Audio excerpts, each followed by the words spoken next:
Sejarah bukan sekadar deretan angka atau nama-nama raja yang tertulis di masa lalu. Ia adalah akar dari peradaban yang kita kenal hari ini.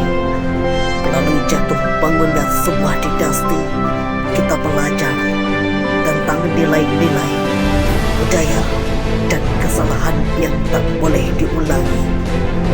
Mari kita kembali ke masa lampau dan melihat bagaimana roda kekuasaan berputar.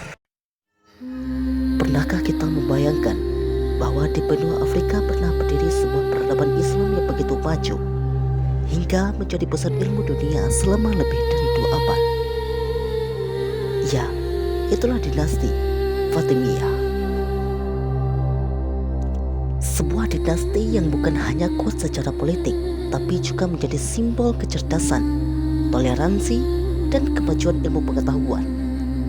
Dinasti Fatimiyah berdiri pada tahun 909 Masehi di wilayah Maghrib Afrika Utara, yang kini meliputi Tunisia, Aljazair, dan Libya. Pendiri dinasti ini adalah Ubaidillah Al-Mahdi yang mengklaim dirinya sebagai keturunan Fatimah Az-Zahra, putri Nabi Muhammad Sallallahu Alaihi Wasallam dan Ali bin Abi Thalib. Dari sinilah nama Fatimiyah berasal. Dinasti ini menganut paham Syiah Ismailiyah dan menjadikan sebagai ideologi pemerintahan. Dinasti Fatimiyah, umat Islam juga mengalami kemajuan yang sangat pesat di berbagai aspek kehidupan. Kemajuan ilmu pengetahuan, bahkan bidang politik, militer, administrasi, serta stabilitas ekonomi. Kemajuan dinasti Fatimiyah dapat terlihat mencapai masa kejayaan pada masa Al-Mu'izz Lidinillah pada tahun 953 sampai 996 Masehi, dan puncak keemasan pada pemerintahan Al-Aziz pada tahun 975 sampai 996 Masehi, dan pada masa Al-Mustansir pada tahun 1036 sampai 1094 Masehi, yang dikenal sebagai negara Islam terkemuka. Yang pertama, dalam bidang politik, kepemimpinan sangat berbeda dengan sistem kepemimpinan pada umumnya. Seperti di kalangan Sunni, pemimpin yang terpilih harus melalui seleksi pemilihan. Sementara dalam Syiah Ismailiyah yang berada pada dinasti Fatimiyah, sang khalifah, pemimpin, dan wasir harus dari keturunan Ahlul Bait. Yang kedua adalah bidang sosial. Saat Fatimiyah datang ke Mesir, penduduk setempat terdiri dari Kipti, Kristen, dan Ahlus Sunnah. Mereka hidup damai dan saling menghormati. Dapat dikatakan bahwa tidak ada konflik antara suku atau agama. Pada waktu itu, di Mesir masyarakat memiliki sosialitas yang tinggi. Di era Fatimiyah, Mesir terbagi beberapa golongan, yaitu Sunni dan Syiah. Orang-orang Afrika, ahli Dimmah, yang terdiri dari orang Yahudi dan Kristen, orang Turki, dan kaum Sudan. Yang ketiga adalah bidang iptek.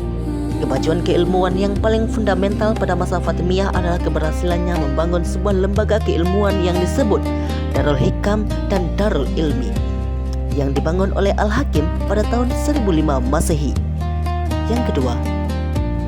Yang keempat adalah bidang keagamaan. Disusun lembaga dakwah dan dipimpin oleh kepala dakwah yang sangat tendensius untuk kepentingan politik Syiah. Lembaga ini dalam struktur pemerintahan bertanggung jawab langsung kepada khalifah dengan tugas menyebarkan faham Syiah Ismailiyah ke berbagai wilayah kekuasaan dinasti Fatimiyah. Yang kelima adalah bidang seni. Fatimiyah juga menyukai beragam seni, begitupun seni bangunan, arsitektur. Ibu kota dan kota-kota lainnya semakin indah dengan bangunan-bangunan mewah. Tanda kemajuan arsitektur di zaman Fatimiyah terlihat dari berdirinya Masjid Agung Al-Azhar dan Masjid Agung Al-Hakim.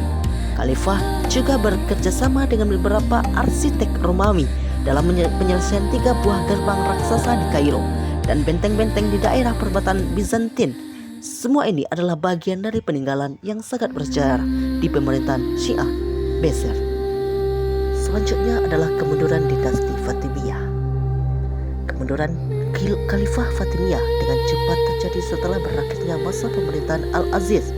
Keruntuhan itu diawali dengan munculnya kebijakan untuk mengimpor tentara-tentara dari Turki dan Negro sebagaimana dinasti Abbasiyah. Salah satu alasan utama keruntuhan dinasti ini adalah ketidakpatuhan dan perselisihan antara mereka serta pertikaian dengan pasukan barbar. Berlaku Al-Hakim Pekati Al-Aziz yang kejam menjadi awal kemunduran dinasti Fatimiyah.